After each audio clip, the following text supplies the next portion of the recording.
Le ciel des Caraïbes s'est embrasé en pleine nuit avec un rugissement qui ressemblait à un tonnerre de guerre, mais ce n'était pas un orage ordinaire. Pendant que le Venezuela dormait, un événement inattendu a secoué toute la région comme un éclair invisible. Depuis une base secrète américaine dans les Caraïbes, un Hercule C-130 a effectué un décollage d'urgence à toute vitesse, brisant au loin tous les protocoles connus et plongeant Caracas, La Havane et même Moscou dans la stupeur. En moins de 5 minutes, l'avion de transport le plus polyvalent de la planète volait déjà à pleine puissance en direction du nord de l'Amérique du Sud, laissant derrière lui une traînée que personne n'a vu venir et avec une mission qui, aujourd'hui encore, donne des frissons. Ce qui semblait être un vol de routine s'est transformé en une commotion régionale.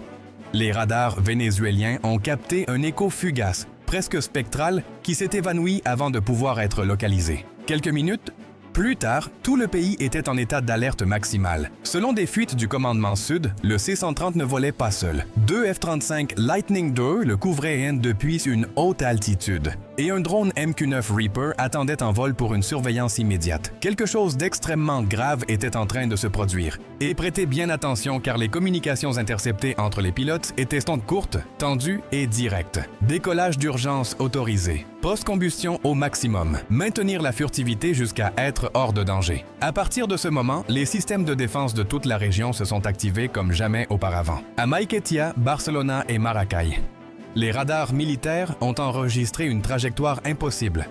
Un avion de transport lourd, grimpant à plus de 10 000 mètres en moins de 6 minutes, accélérant à des vitesses qu'aucun cargo conventionnel ne peut atteindre. Personne ne connaissait son objectif exact, mais tout le monde s'accordait sur un point. Le décollage n'était pas programmé et encore moins en pleine obscurité.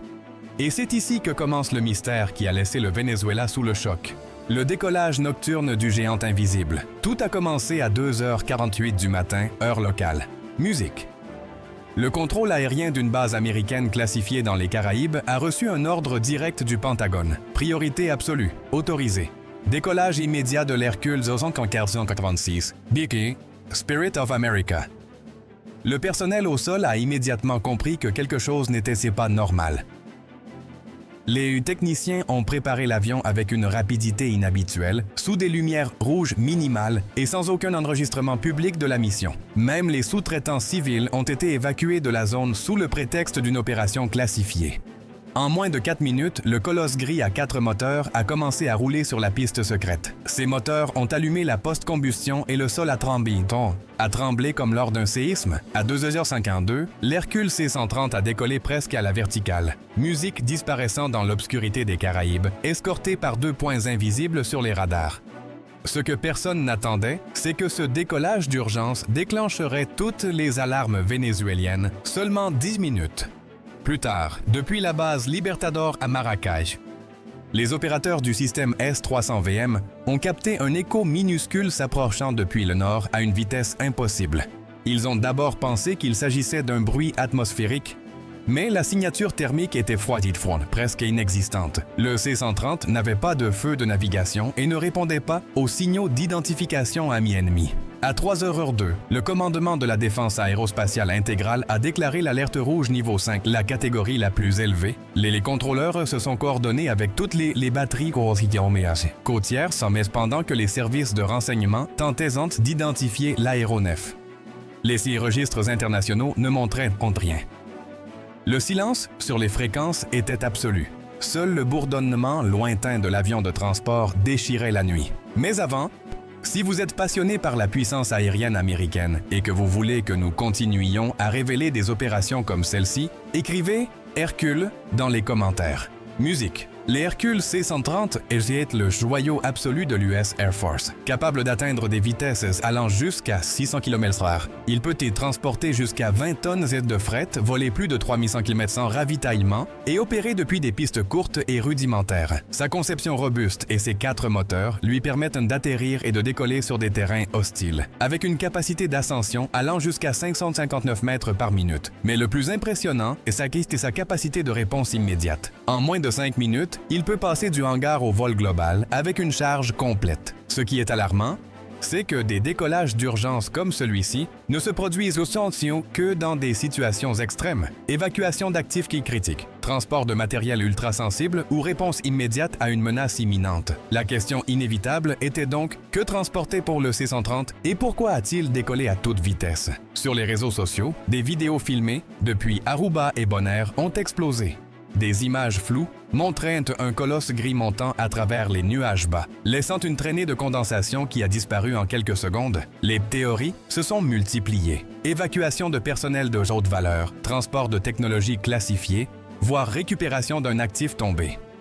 Mais la réalité, comme elle serait révélée plus tard, était bien plus grave. À 3h15, le ministère du Pouvoir populaire pour la Défense a convoqué une réunion d'urgence. Le général Padrino Lopez a reçu le rapport d'un avion de transport américain s'approchant à moins de 200 km de la côte à vitesse de croisière. Il a ordonné d'activer toutes les batteries S-300 et S-400 et de mettre en alerte les Su-30M4B de Barcelona et les F-16 d'Anzoátegui. En quelques minutes, les moteurs russes ont commencé à rugir, mais avant que les chasseurs ne décollent, le C-130 a exécuté une manœuvre impossible. Il est monté brusquement à 30 000 pieds, a activé des contre-mesures électroniques et a disparu du radar principal.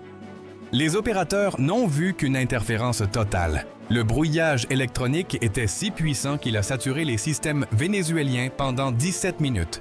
L'avion savait exactement où se trouvaient les radars et les a ciblés. À cet instant, le système Buk M2E est entré en mode de combat, tandis que les sirènes hurlaient sur 5 bases. Les protocoles d'interception étaient prêts, mais aucun missile n'a été lancé. L'ordre de Caracas était clair. Ne pas tirer, seulement suivre. Une erreur pouvait déclencher quelque chose de bien pire. Pendant que les Caraïbes bouillonnaient à Washington, le département de la Défense gardait un silence total. Aucun bulletin, aucune explication, juste une note interne divulguée par un initié.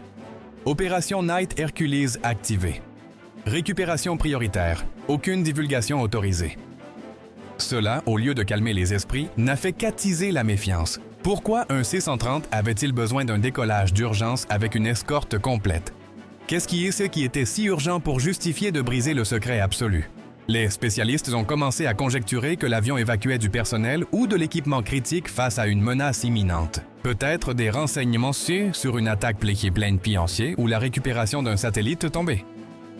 D'autres ont été plus audacieux, suggérant qu'il transportait un paquet d'équipements tactiques face à un risque de sabotage. Mais sans données officielles, tout restait pure spéculation.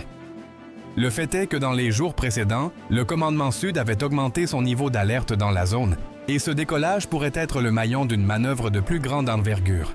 À 3h45, les radars civils de Curaçao ont confirmé la présence du C-130 à hautes altitudes, volant parallèlement à la côte vénézuélienne. Derrière lui, le drone MQ-9 apparaissait comme une ombre, probablement pour assurer une couverture totale à l'avion. À ce moment-là, les contrôleurs vénézuéliens ont signalé une forte interférence sur les fréquences de communication. Les techniciens ont détecté un brouillage électronique intentionnel qui empêchait de suivre l'avion avec précision. Ce détail a déclenché toutes les alarmes. L'utilisation du brouillage électronique en vol n'est pas fortuite. Elle n'est appliquée que lorsqu'un aéronef cherche à protéger sa route ou ses émissions contre d'éventuels intercepteurs. Pour les analystes vénézuéliens, cela confirmait ce que beaucoup craignaient. Le C-130 n'était pas dans un simple vol de patrouille. Quelques heures plus tard, des images satellites mais commerciales ont capturé quelque chose d'alarmant. Musique. Sur la piste d'où le C-130 avait décollé, on voyait des traces de préparatifs intenses, plusieurs hangars actifs, musique et ce qui semblait être un module de commandement avec des emblèmes des services de renseignement. Ils auraient fait ou simulé une mission ou testé de nouveaux revêtements. Les autorités ne l'ont jamais confirmé, mais un rapport des services de renseignement vénézuéliens, divulgué peu après, indiquait que l'avion aurait pu être en train d'évaluer les défenses anti-aériennes ou de transférer des données de surveillance. Alors que les radars vénézuéliens suivaient la formation qui s'enfonçait dans les eaux internationales, la pression n'est retombée que lorsque les échos se sont évanouis en direction de l'Atlantique. Mais l'événement a laissé un écho clair. Quelque chose se tramait sur l'échiquier des Caraïbes, et personne n'en saisissait toute la portée. Ces derniers pontins. Moi, les Caraïbes sont sur moi. sont devenus un foyer de surveillance constante pour les forces américaines. Depuis des bases à Porto Rico, Antigua et les îles Aviers, les patrouilles, l'espionnage et les déploiements rapides se sont multipliés. Le CC-130 est un élément clé de ce mécanisme. Sa capacité à pénétrer sans être vu le rend idéal pour des missions de dissuasion ou de reconnaissance en profondeur. Mais ce qui était atypique dans ce décollage, c'était son ampleur. Il n'y a eu aucun préavis à l'Organisation de l'aviation civile internationale, ni aucun accord avec les contrôles régionaux. Tout porte à croire qu'il s'agissait d'une opération de vol nocturne classifiée, opérant en dehors des procédures standards. Et si les experts savent une chose, c'est que de tels vols n'ont pas lieu sans une raison de poids. Avant d'approfondir cette histoire percutante, abonnez-vous à la chaîne, car dans les prochaines minutes, vous découvrirez ce que les satellites espions ont révélé après le passage du C-130 et pourquoi cet événement pourrait être lié à l'un des exercices militaires les plus secrets de l'année. Quelques heures après le vol, le gouvernement vénézuélien a publié un communiqué pressant. Notre système de défense a détecté et suivi une manœuvre non coordonnée américaine au-dessus de la mer des Caraïbes. Des protocoles de surveillance aérienne et maritime ont été mis en œuvre pour sauvegarder la souveraineté. Le texte évitait de nommer directement le C-130, mais la référence était évidente. Le ministère de la Défense a également signalé que les Su-30 étaient restés en alerte pendant plus de 3 heures, prêts à décoller si l'aéronef américain changeait de cap vers le territoire national. Le président, à son tour, a réuni le Conseil de défense nationale. Des sources internes assurent que la réunion s'est prolongée jusqu'à l'aube et que des ripostes diplomatiques ont été débattues. Simultanément, la télévision publique a montré des images des batteries S-300 et Buk en état d'alerte. Le message était clair. Le Venezuela était prêt à se défendre. À Washington, les médias spécialisés ont commencé à répandre des rumeurs. Le site Air Force Magazine a affirmé que le décollage du C-130 faisait partie d'un exercice de projection stratégique, tandis qu'une source du Pentagone, citée par Aviation Week, a déclaré laconiquement « Ce n'était pas une menace, c'était une exigence tactique. » Mais, comme toujours, le manque de détails n'a fait qu'attiser l'intrigue. Les experts militaires s'accordaient à dire que l'action avait un but plus symbolique que pratique. Montrer que les États-Unis peuvent projeter une puissance invisible il y en a quelques minutes, même sous surveillance étrangère. Et ce message, destiné à Caracas mais aussi à Pékin et Moscou, n'a pas été ignoré. Dans la matinée, les gouvernements de Cuba et de la Bolivie ont condamné le décollage, le qualifiant d'acte de provocation qui met en péril la paix dans les Caraïbes. En réponse, le département d'État a répliqué que toutes les activités avaient été menées dans le cadre légal mondial et avec des objectifs d'entraînement logistique, tandis que la Guyane, partenaire de Washington, gardait le silence, bien que des sources militaires aient confirmé que des officiers américains s'étaient rendus sur la base de Timehri quelques jours avant l'événement. Les médias mondiaux ont commencé à parler du pont décollage fantôme des Caraïbes. Et le hashtag C-130 nocturne est devenu viral. Vidéos, schémas radar et prétendues fuites audio ont inondé les plateformes. Mais derrière le battage médiatique, les experts CISO mettaient en garde contre quelque chose de plus profond. Le C-130 pourrait être l'avant-garde visible d'une opération secrète plus vaste. Et ce qui serait révélé dans les heures suivantes montrerait que le décollage n'était que le prélude. À l'aube, les radars des Caraïbes étaient toujours opérationnels. Le passage du C-130 avait déjà disparu des écrans, mais les répercussions de l'inquiétude persistaient dans l'atmosphère. Dans les installations militaires de Bonaire, de la Martinique et de la Grenade, les équipes d'alerte restaient vigilantes. À Caracas, le commandement de la défense aérospatiale maintenait une surveillance complète de tout mouvement américain. Ce qui semblait être un incident isolé s'est rapidement transformé en un puzzle géopolitique. Pourquoi le C-130 a-t-il décollé de nuit sans préavis? Que ou qui simulait-il? Et surtout, pourquoi sa trajectoire a-t-elle frôlé l'espace aérien vénézuélien avec une telle musique? Exactitude?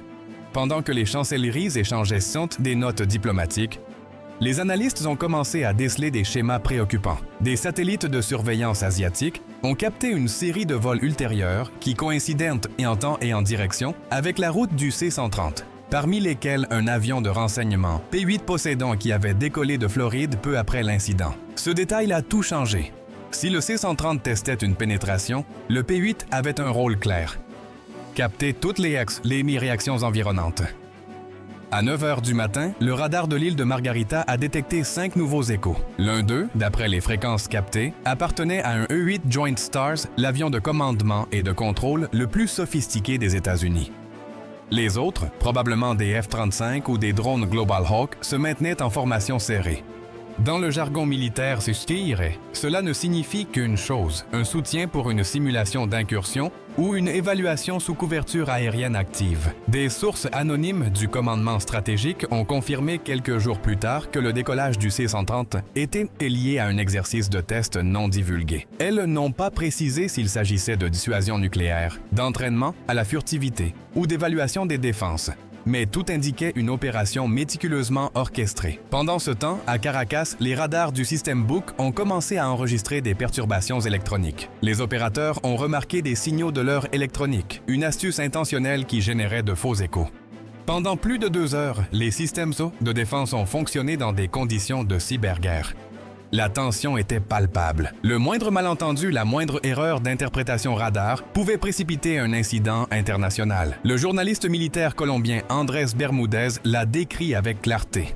Quand un C-130 décolle de nuit avec la post-combustion, ce n'est pas un entraînement, c'est de la stratégie en action. C'est un avertissement, un marquage et surtout une preuve que la puissance invisible américaine peut se manifester quand elle le souhaite.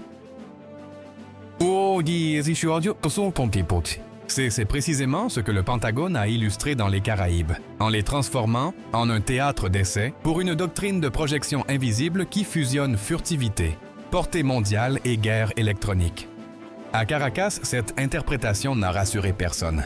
Le président a ordonné de renforcer les patrouilles aériennes sur l'Orénoque et de positionner des systèmes anti-aériens près de La Guaira. Le ministre de la Défense a proclamé qu'il n'admettrait aucune intrusion étrangère. Cet après-midi-là, la télévision vénézuélienne a montré des radars en opération et des troupes mobilisées, une réplique symbolique et une alerte claire. Avant de démêler le mystérieux retour, abonnez-vous à la chaîne et restez avec nous car vous découvrirez bientôt ce que les satellites espions ont révélé.